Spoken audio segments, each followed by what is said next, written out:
Ladies and gentlemen, how are you all doing today? Welcome to episode 6 of Talkin Track, South Florida's home for all things motorsports here on Remix Sports Media. I'm your host, Armany DePaul, the voice of FMU Athletics and writer for the Daily Downforce. And we might be adding another title to that name soon. I got an announcement for something that I got going on next month. We're not going to announce it just yet. However, stay tuned. Once we're all ready to go for the announcement, I will let you all know. But today's episode is focusing on the here and the now. We got a jam-packed episode for you guys. It's going to be very controversial, as most of every episode that I've done so far has been controversial. Going to talk about giving some people their props, criticism. That's putting it lightly, especially if you've been following us on X yesterday. We're also going to be talking about some of the problems with racing in South Florida specifically, and this is something that I started to notice and really started to pay attention to really in the past few weeks. And as always, we'll end it off with our race weekend roundup. You'll talk about our weekend's worth of races, what I thought about each of them, where I ranked them, all that good stuff. So without any further ado, okay, so this is a new segment that I've decided to come up for this show. And this is really where I'm going to fit the controversial parts of this show, where it's going to come off, I don't want to say really in a negative light, but it's going to come off as controversial. It may not come off as positive as maybe some other segments will. Podium perspective. It's going to be my personal perspective of a situation that happened and possibly what I would do different. So the first edition for Podium Perspective is going to be NASCAR. You guys know that I was reacting to the New Hampshire race that NASCAR just had yesterday. I believe it was the USA Today 301. And really, it was more the USA 150 times 2, because it's like we had two different kinds of races. There was the race before the rain, and then you had the race after the rain. And both races were radically different, despite the fact that really the same driver dominated from flag to flag, more or less. Dominated the first half, dominated the second half. But that's not the point of exactly what I'm here to talk about. For those of you who don't know, NASCAR, for the majority of their history, never raced in the rain. This even went for road courses for more times than not. As a matter of fact, NASCAR didn't really start racing in the rain, just period, until around the late 2010s to early 2020s, when they finally started developing rain tires and they implemented them on road courses. Now, at the time, because NASCAR was slowly implementing more road courses to the schedule, you had to find some sort of way to, let's just say, a road course is, folks, these are some of the biggest venues in the world, is a road course. So you really, to halt a race and then to dry that entire track, you need to find a way around that. So NASCAR made rain tires, and then they started racing on that for the early part of the late 2010s to the early 2020s. NASCAR wanted to go further, as they should go further, because one of the things about racing is advancing technology. That's not just with the race cars. Track technology, safety technology, or in the case of this episode, tire technology. So something that hasn't really been thought of really for a long time, if not ever, is what if we finally raced on ovals in the rain? And for those of you who might think, why hasn't NASCAR implemented this sooner? Well, it's kind of dangerous when these guys are already going 150, 160 down, down in the corners and the turns, and most of these corners are banked like this, So you have all these drivers just slipping and sliding all over the track. If you want a visual example of what I'm talking about, just go watch the rain wreck from the 2022 Cup Series regular season finale at Daytona. And I was at that race, so I saw that well in action in person. So NASCAR, they started developing rain tires. So we take Dover and Bristol out of the equation because those are banked like no tomorrow. So tracks like Martinsville, tracks like Richmond, tracks like Gateway, and tracks like this past weekend at New Hampshire now have access to racing on rain, or in NASCAR's case, wet weather conditions, because they're not going to race in the actual rain. They haven't gone that far into the technology yet, but it's a start. And they've been doing this for the past few years now. And really, for the most part, it's been fairly successful. I mean, when they put the rain tires on, the racing is better than when they put the slicks on. That is how good it's been, and that's how great of a product it's been. And even to the case of New Hampshire this past weekend, this was the first time that we were seeing NASCAR Cup Series cars drive at a track a mile or larger in wet weather conditions. Never been done before in the history of the Premier Series of NASCAR. And in terms of the on-track product itself, meaning when it was green flag conditions, when the drivers were doing their thing, it was easily one of the best races of the year. You had drivers going down to the apron of the track, inches from the grass. In some cases, they were actually going on the grass. You had drivers driving all the way onto basically riding the wall. They get a little bit closer, you'd think they're trying to mimic Ross Chastain's Martinsville move again. You had drivers all over the place. It looked like you were watching an old race from Fontana just from a few years ago. It was fantastic. The racing product alone was phenomenal. Never seen anything like that. And I think New Hampshire is a pretty underrated track, but that was easily the best 80 or so laps of racing at New Hampshire we had ever seen. Ever. That is how good it was. However, like I said earlier, if you guys were following along with me on X at Talkin Track Show, you know that I had things to say about the other side of NASCAR in the rain. And if you see me venturing off into the screen, it's because I'm going to pull up some of the tweets exactly that I mentioned. But let's just say, folks, I think it could have been done way better in terms of officiating. And really to the point where, I thought a lot of it was just, quite frankly, an embarrassment.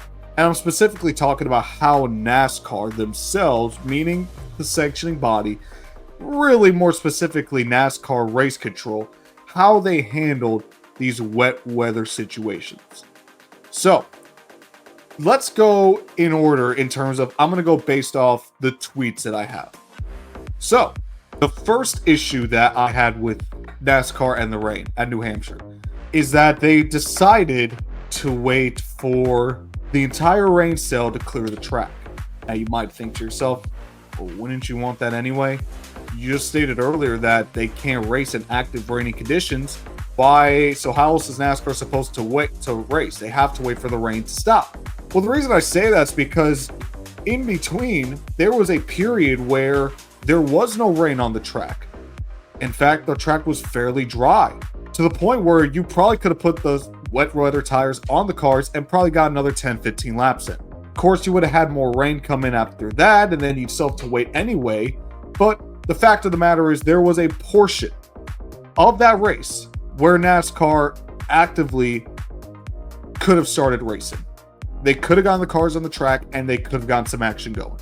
Now, there were a couple reasons as to why NASCAR didn't do that. And there was a reason out there, I forgot exactly who stated it, but they said that the reason that NASCAR is not actively putting the tires on now, the reason that they're deciding to wait it out until they are 100% certain that they can go at it, is because the cars don't have wipers and the cars don't have mud flaps. Well, then why bring the rain tires out in the first place? The rain tires, we were told, were meant to put these cars on tracks, flat tracks, 1 mile or shorter, to get racing in quicker. So instead of having to wait 2 hours to dry a track, we only have to wait about half an hour, 45 minutes. Where we got these tires, the purpose for them being here, and we are in the situation to where the tires, they are here, they are meant to do their job for this specific situation. Shouldn't NASCAR and Goodyear already know that, hey, for this to be fully proper, we need mud flaps or we need wipers? Like, if we are going into a weekend where we know that it's going to rain, we are going into a weekend where we know, hey, we are more than likely going to need mud flaps. We are more than likely going to need wipers for these cars to best function properly on this track with these tires. If it comes to it, why did NASCAR not prepare ahead of time? And don't give me the excuse that the rain is unpredictable. Folks, the forecast got worse and worse as the week went. As soon as they saw a 50% chance, they should have been like, hey, we need mud flaps. Hey, we need wipers. And don't tell me they don't have them. They were just using them a couple weeks ago at Sonoma. So they clearly have them. That is the reason. That is the first reason why we couldn't race on these tires sooner rather than later. Yeah, we got the whole race in, and I do want to give NASCAR massive props for getting the race in. I mean, most of us didn't even think there would be a second half, but we got a second half in, so I do want to give NASCAR the credit.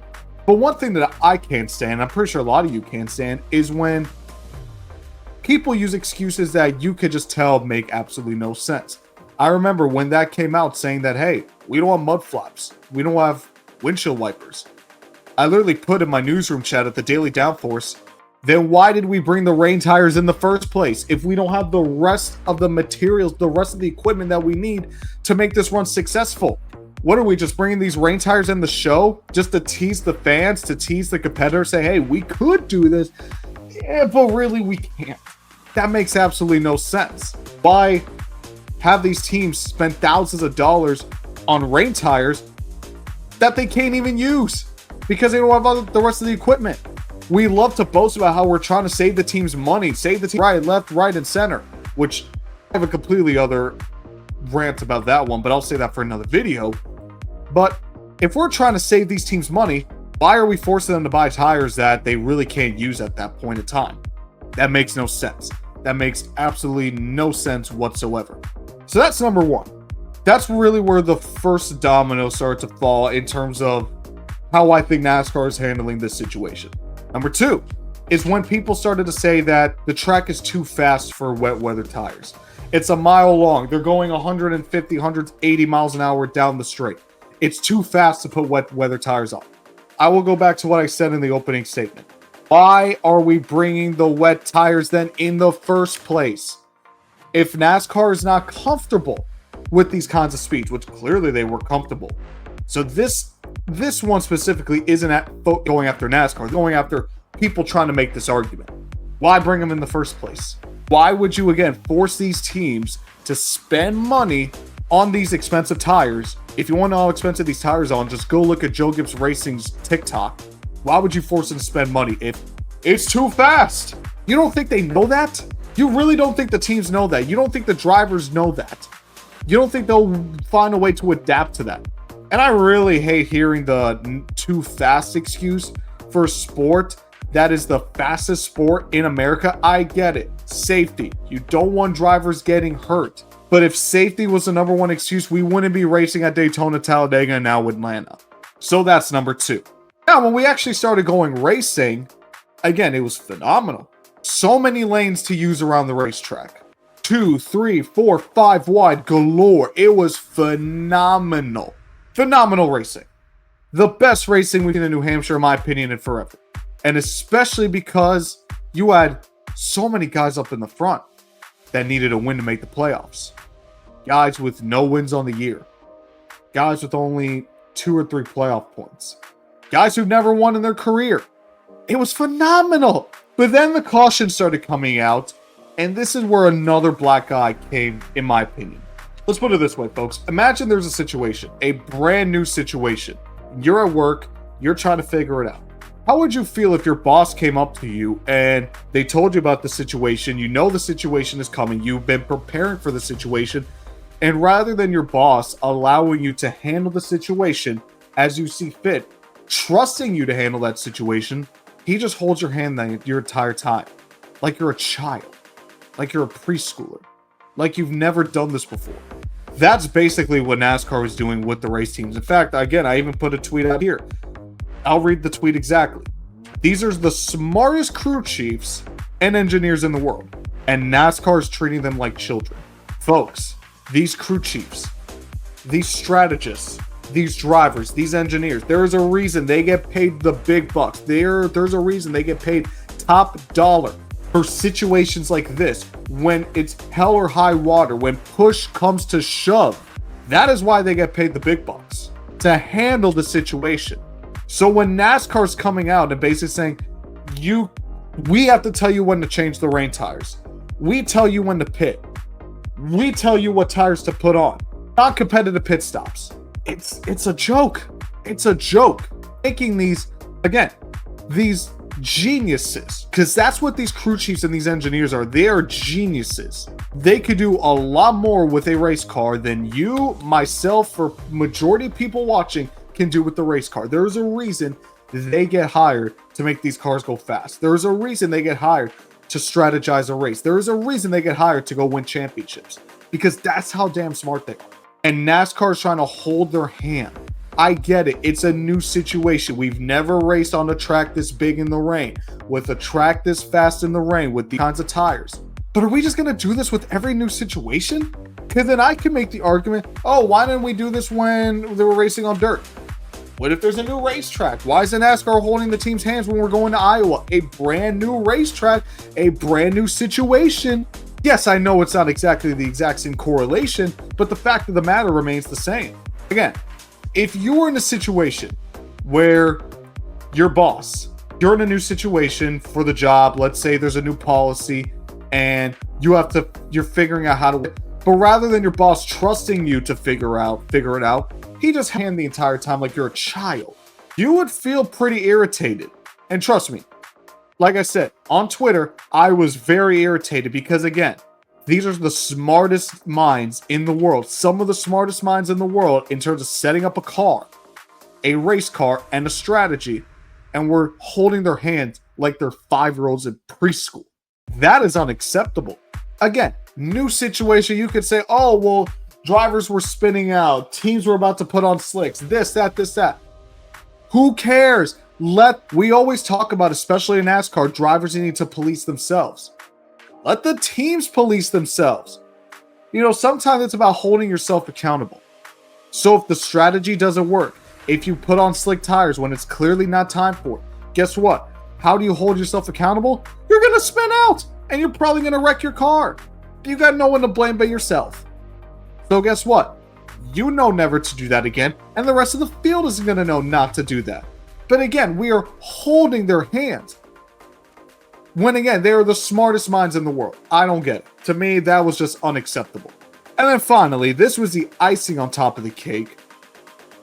For everyone out there who want to talk about safety as to why NASCAR was holding the team's hands, well, how about when Christopher Bell and Josh Berry about to dive into turn number 1 when Brad Keselowski was spun out for nearly half a lap, and NASCAR didn't decide to throw the caution until after Keselowski got it rolling.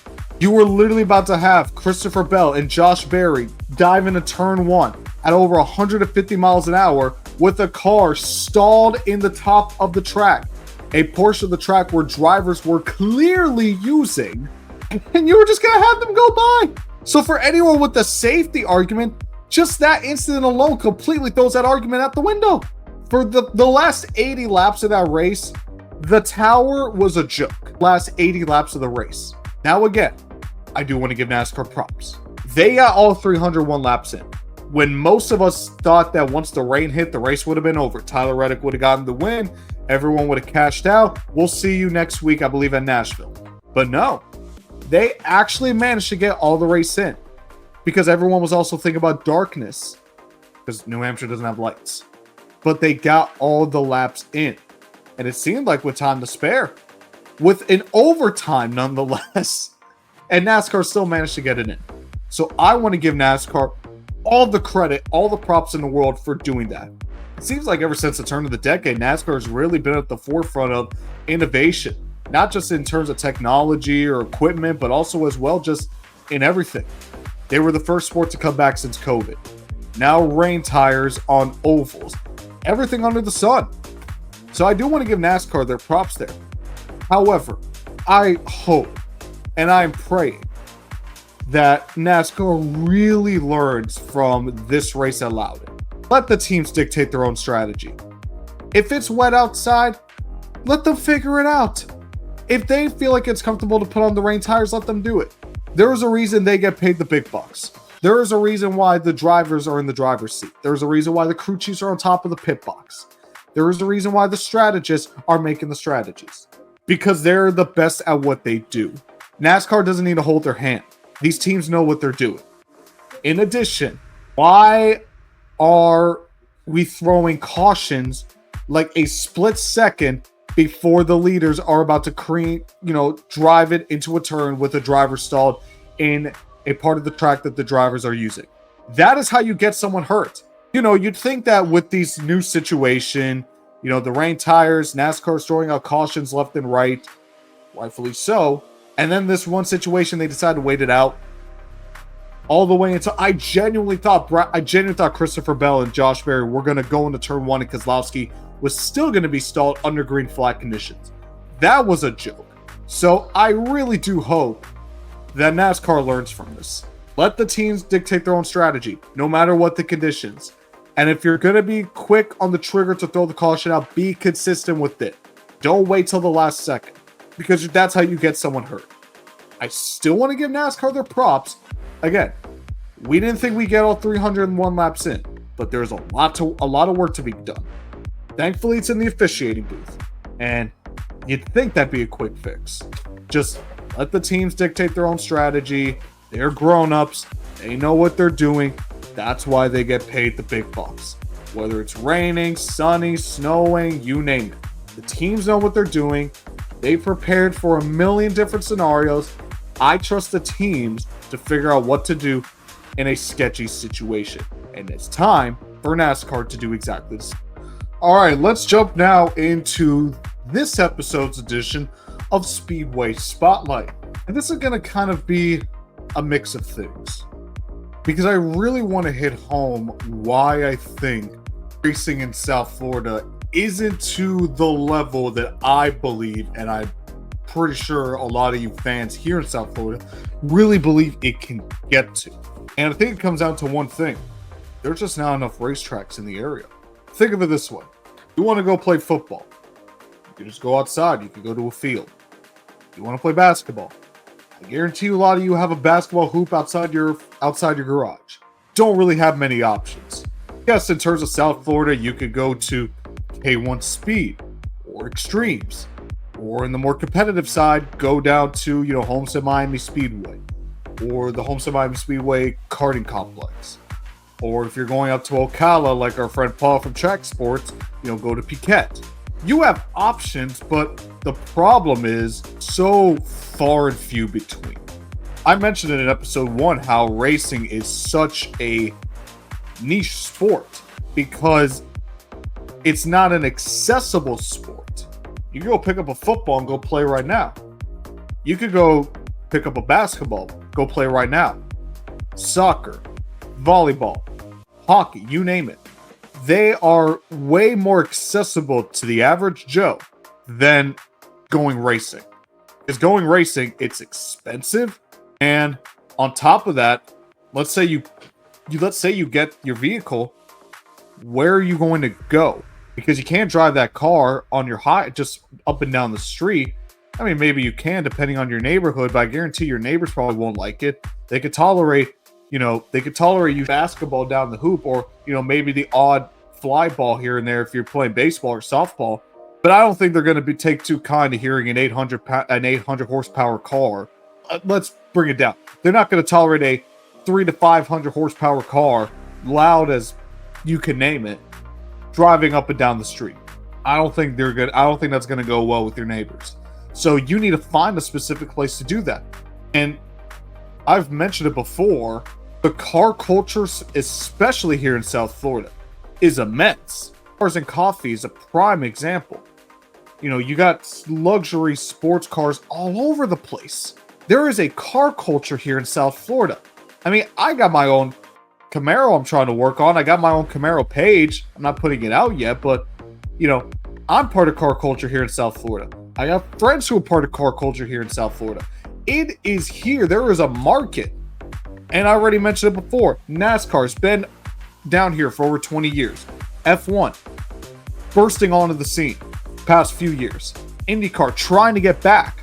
There is an untapped market here for not just racing, but cars as well. The car culture here is immense. But the problem is there's not enough venues to support it.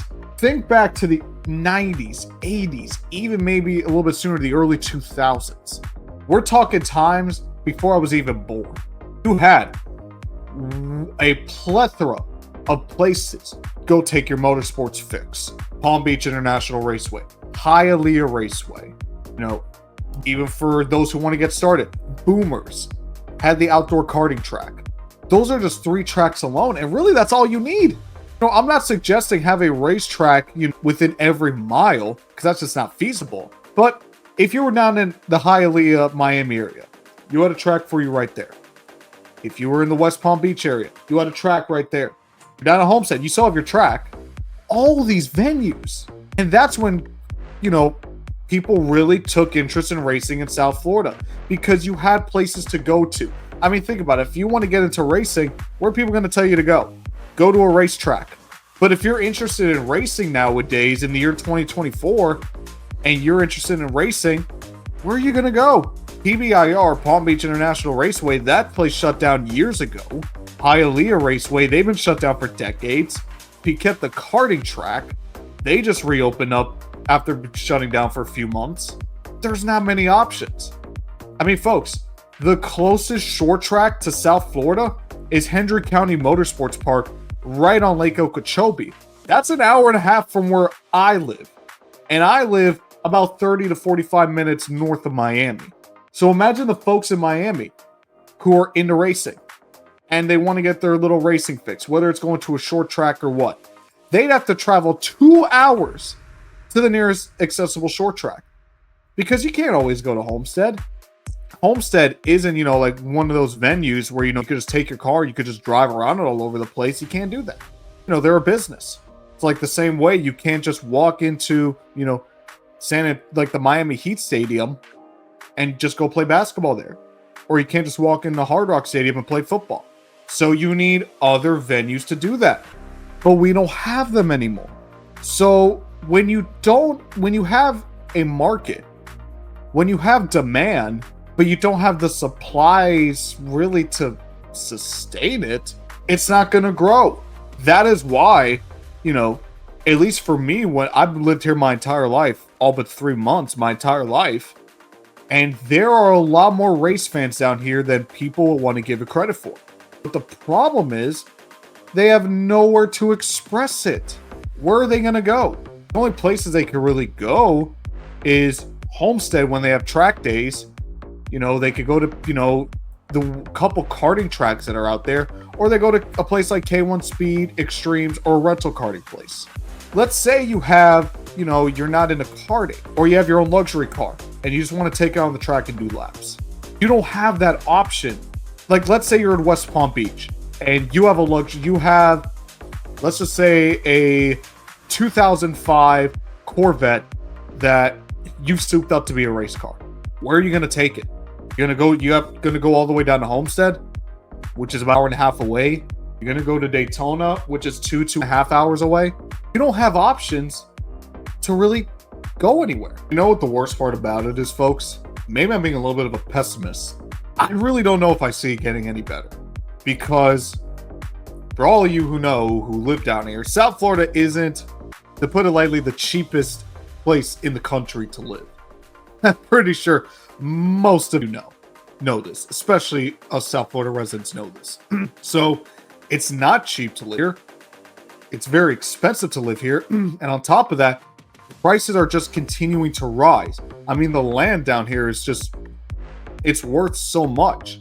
That is the main reason why racetracks, they've been selling. They're paying so much just for the land.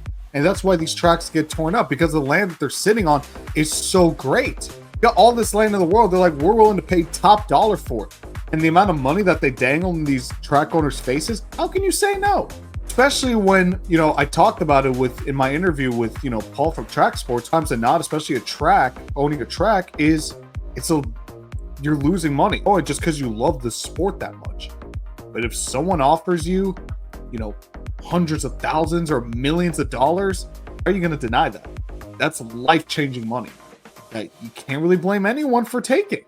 That's, at least in my opinion, the main reason why, and I guess I'm speaking for car culture as well, why racing and car culture hasn't taken off in South Florida. Every time I talk about NASCAR, it surprises me more times than not how people say, oh yeah, I watch F1. Or I used to watch NASCAR, I used to watch IndyCar, I used to do all this stuff with racing and this and that. There's almost nowhere to go with it.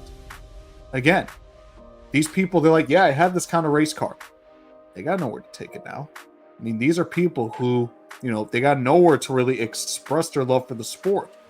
I mean, you go to like the Carolinas, you go to Tennessee, you even go to a place like Texas or Arizona. You got tracks galore to where you can, that's why the racing culture is so big over there, because there's a plethora of venues to go to. You don't have that down here in South Florida. Again, the closest short track is an hour and a half away just from where I live. And really besides that, Daytona, Homestead, Smyrna, you don't got that many options. And again, even New Smyrna and Daytona, you're all the way up north. We stick in this region, not even counting like Central Florida. If you consider Lake Okeechobee Central Florida, you got Homestead. That's it. And Ocala. You don't have anywhere to go out and express what you love. Well, I guess you got Sebring as well. There's Sebring also. That is the problem. Imagine if you were a basketball fan, but you had 1, 2, or maybe even 3, if you were lucky, basketball courts all over South Florida. The interest in the market wouldn't grow. But racing, that's the problem that racing faces in South Florida. There's not enough venues. There need to be more venues. Will there be? Who knows? I hope in the future that we at least get a short track down here in South Florida. I don't know if it'll ever happen, but that's my dream one day. That one day we can at least get a short track down here in Florida. Because let me tell you something. There is a lot of race fans out here. And a lot of people who would love to see short track racing. I'm telling you right now that, especially the first week of that short track, will sell out. Because there is a market down here. And if you give that market just a taste, even one new venue, they're going to flock there. Trust me. We just need the venues. If we get those venues, folks, again, I don't know how we get them. Where we'd put them. That's probably a discussion maybe for another episode. But if that happens, racing in South Florida, car culture in South Florida, even for car culture, maybe they're not racing around the track because you're not going to race a Lamborghini around a short track, but it's a venue. It's a venue that fits the vibe, that fits everything. It'll explode. We just need the venues. Hopefully one day we could get them back. All right, let's end this episode off with our race weekend roundup. We'll take a look at the big 3 races this week. So we got NASCAR New Hampshire, IndyCar Laguna Seca, and Formula One in Spain. We'll go over those races. I'll rank them based on my personal, what I thought of each race, the excitement, the pros, the cons, you name it. We'll go through each race. We'll rank them at the end, and that's how we're going to do things. Good? Great. Let's begin. We'll start things off with the NASCAR race at Loudon. I won't go into too much for this one because I kind of already did that with the first segment with our podium perspective. But the race, like I said, it was kind of a tale of two halves. You had the first half, which was the race before the rain came, and I'd say that first half of the race was still fairly entertaining. Yeah, Christopher Bell was more or less dominating, but I mean, I said it on the X page. Christopher Bell and Loudon, New Hampshire, I think that's going to go down in history as one of the greatest driver track combinations of all time. I mean, folks, Christopher Bell, he's raced in 10 NASCAR National Series races at New Hampshire, and he's won 6 of them. 6 out of 10, or I think it's 6 out of 11. Either way, he's won more than 50% of his starts there in a top 3 series race. I mean, he did the Xfinity race on Saturday. He's 4 for 4 in the Xfinity series at Loudon. This is easily one of the greatest driver track combinations in NASCAR history. All I'm saying is, if the championship 4 is ever at Phoenix and Christopher Bell makes it, just give him the trophy at the end. That's all I'm going to say. Like I said, overall, the race was fantastic. I thought the race was pretty good. I wouldn't say it was fantastic until we got to the rain. But for the first half, I'd say it was very good. You had different strategies. When the threat of weather comes in and you really see these drivers driving like it's the last lap of the race, these crew chiefs implementing different strategies, left, right, you name it. It is a spectacle to behold. And I thought the same thing here with New Hampshire. Second half, I already talked about it. Besides the officiating, I thought the on-track product was splendid. I wish Ryan Blaney didn't get spun up by Michael McDowell for personal reasons, but I digress. So let's talk about the Formula One race in Spain at Barcelona. Overall, I thought the race was fairly solid. You had at the beginning where Lando was on pole. He kind of botched at the beginning, allowed Russell and then Verstappen to get by him. He tried really Max at the end, slowly inching their way. It looked like we were going to have another Imola finish, but, other than that, it was all right. You had battles throughout. Is Lewis going to get on the podium? Do the Ferraris have anything? What can Russell do? But some interesting things here and there. Ricardo looked like he was finally starting to get ahead of Yuki Tsunoda for the first time this year. But it was a good race. Yes, Max dominated. Yes, he won. But, I think even you're starting to see Max's tone change. Like, before Max, when he won a race, he kind of just brushed it off. I mean, when you're winning by 30 seconds and you know that no one has anything for you, can you really blame him? But now that he has to actually work for these wins and earn these wins, you're hearing it from him. He's exhausted. And I think he appreciates these wins more than probably most of his wins from 2023, where he has to work for the wins. He has to push for the wins. He actually has to show why he's the greatest driver in the world, and not just that, he also tends to have the best car in the world. When you see the winner start to appreciate his wins more, that's how you know it's a good race, in my opinion, too. That you start to see that he's starting to realize that, hey, this is starting to get fun again. It was a good race, decent race. Not the greatest in the world, but not bad. Then you had IndyCar Laguna Seca.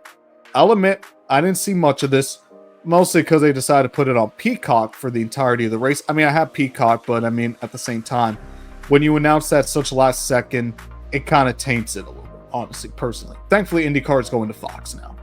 But the racing, from what I could see, from the clips, you name it, I thought it was fairly entertaining. You had Alex Palou, you had Kyle Kirkwood, even Rossi for a little bit here and there. Who's going to win the race? Strategies, all that stuff, you name it. You had Newgarden, spinning out and making mistakes. Joseph Newgarden, he tends not to do that, and he did it. You had so many different variables, and it was truly spectacular.